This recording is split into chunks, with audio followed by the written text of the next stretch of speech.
Good morning. I've been inspired to make today's video by someone who's a bit of a hero of mine, and that's Ben Goldacre. Ben famously wrote a fantastic book called Bad Science, in which he looked at a whole range of different things that are claimed to be scientifically proven and showed that the data wasn't there to support them, and he talked about what good science was and how science should really work.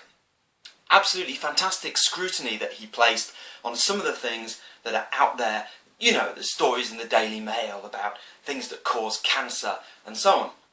Well, he's recently published a second book, and he's called it Bad Pharma. And he's turned his scrutiny onto the way in which the pharmaceutical industry works. And there's certainly a lot to scrutinise, and it's an interesting topic.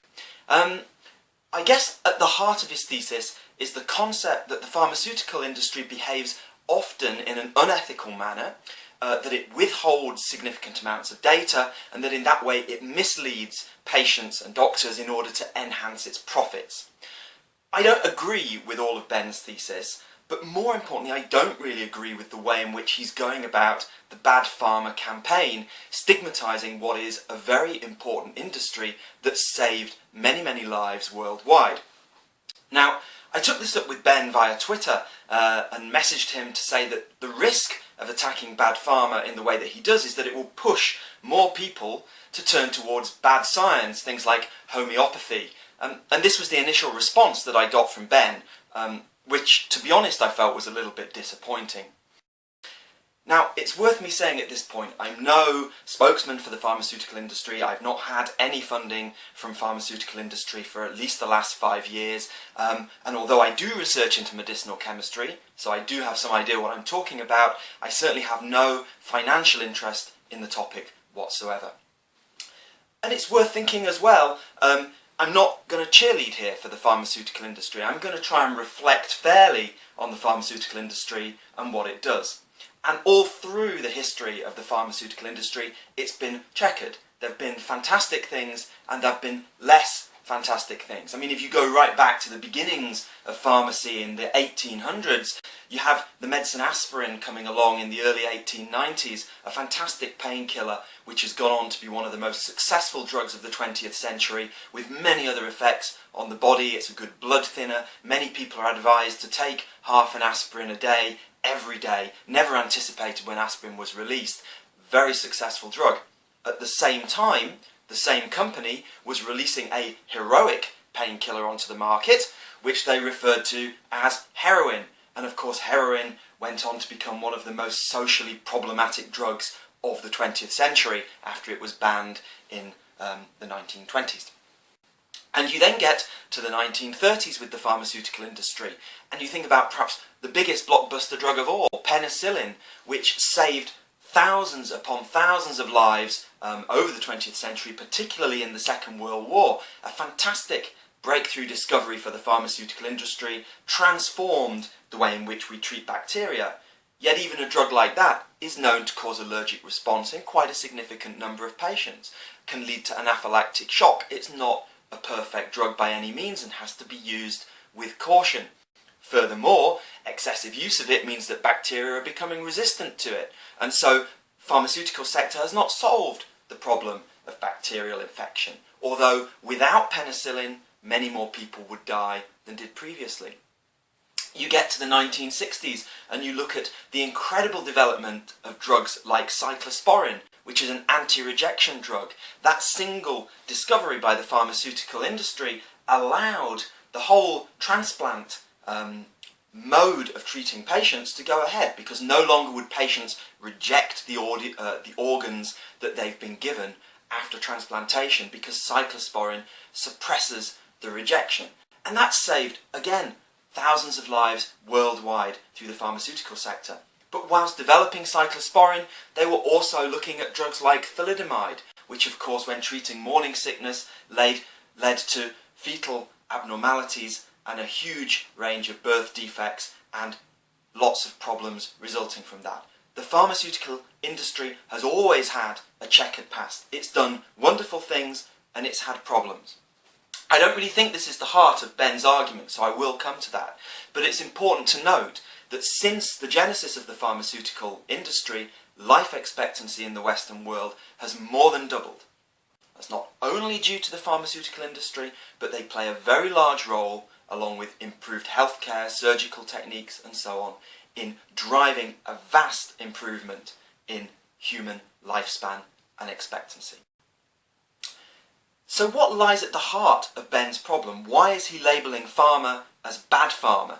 I would prefer to think that a lot of pharma is good pharma, but there may be some problems that we need to shine a light on. The main problem that Ben flags up is associated with clinical trials and the data. And he would like all data from all clinical trials to be available for public consumption. And I have to say, I totally agree with Ben on that. I don't think it's acceptable that companies withhold the data from some of their trials and publish the data from other trials. Firstly, it would be useful for all scientists to know exactly which drugs work best, which drugs don't work so well.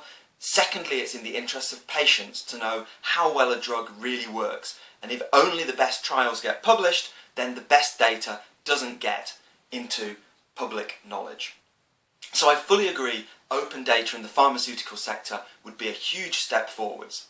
There are reasons why all the data doesn't get released. For example, some trials may be badly designed and may not yield particularly interesting data, but there's still good argument that says they should be put out there in the public domain so that people can see it, and it can have a disclaimer across the top saying this trial was poorly designed and didn't work well for the following reasons, and people can make their own mind up based on the data. So I really, to some extent, don't take argument with that aspect of what Ben is doing. The problem is, by labelling pharma as bad pharma and suggesting that the pharmaceutical sector is ethically bankrupt, or at least ethically corrupt, he really strikes at the heart of trust that patients may have in the pharmaceutical sector. And this is a big potential problem. A good example of this is taken by the HIV drug AZT.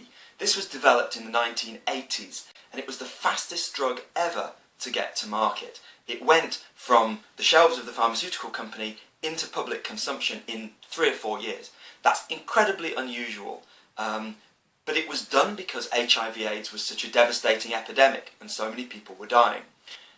Now, of course, the problem with that is the trials that were done on AZT were limited. They actually cut the trial short because so many people were responding positively to the drug that it would have been unethical to deny the control patients from being given the same drug. But because the trial was cut short, there's been a whole range of conspiracy theories about the drug AZT. People have said, oh, it was never trialled properly, it's not safe for public consumption. You can see AZT dramatically cut death rates from HIV/AIDS after it was introduced into public consumption. It was a hugely important drug, yet there were campaigns against the use of AZT on the basis that the clinical trial data was not all that it could have been.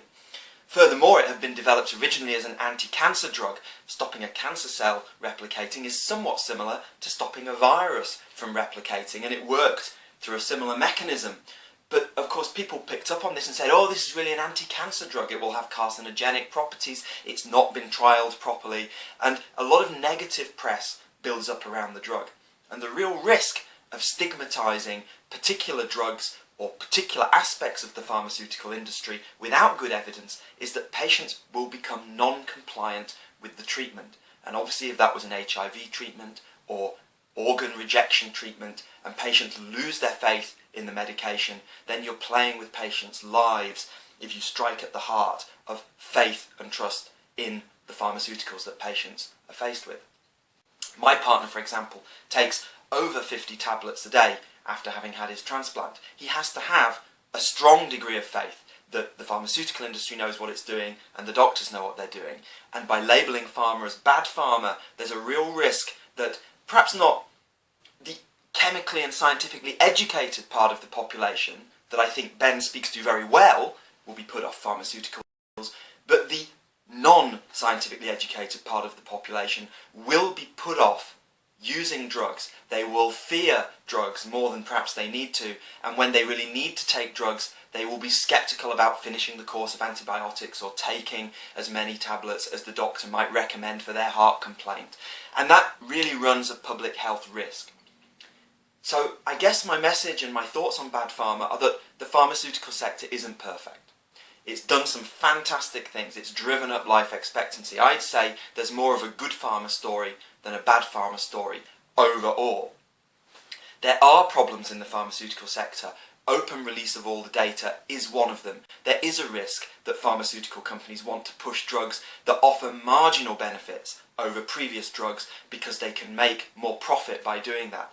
But perhaps that's something that needs to be looked at governmental level in the way in which patent law works, the way in which pharmaceutical companies can make money out of the things that they've invented and discovered. It's not, in my view, appropriate to stigmatise the whole pharmaceutical industry as bad pharma.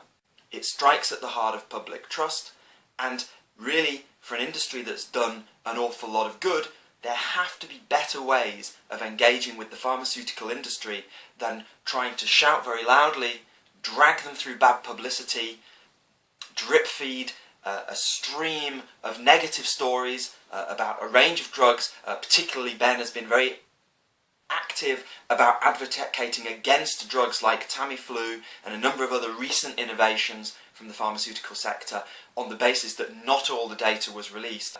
But in some cases I think Ben goes too far in what he's saying. I don't think it's an area in which you should or could seek self-publicity, and I think very much it's an area that needs positive, active engagement with the pharmaceutical sector.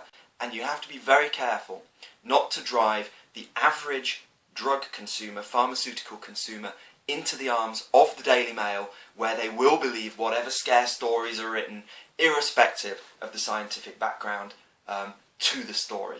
And it is my belief that the bad pharma story runs the risk of pushing patients towards bad science. And more people will say, well, we'll take the homeopathic approach because we're worried about bad pharma. So that's my message overall. Good pharma, bad pharma, it's neither, it's both, but it's done a lot of good things, and we have to be very careful in how we engage on such things when we speak in the public domain. Thanks a lot.